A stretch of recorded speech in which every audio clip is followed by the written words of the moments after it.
Hello everyone and welcome back to a new video. In this video, I'm gonna show you guys how you can use the Remote Connect, also known as App Start, in your Toyota Corolla. So if you guys want to learn how to do it, just follow the steps that I'm gonna show you. So Remote Connect basically guys allows you to start your car using your smartphone as long as your vehicle is compatible and the service is activated.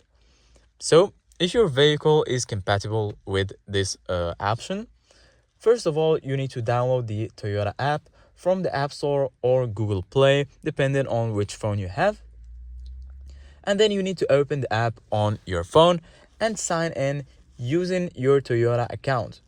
If you don't have one, you'll need to create an account and add your vehicle using your VN number.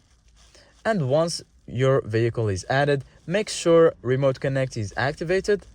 Some Toyota Corolla models include a trial period, while others may require a subscription.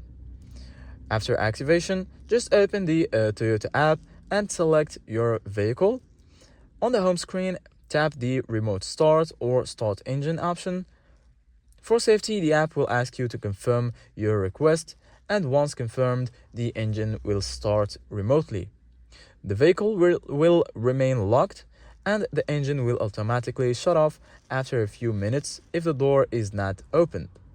So when you're ready to drive, unlock the car using the key fob or the app, get inside and press the brake pedal to continue driving normally. So this was it guys for today's video. Thank you guys for watching and see you guys in the next video.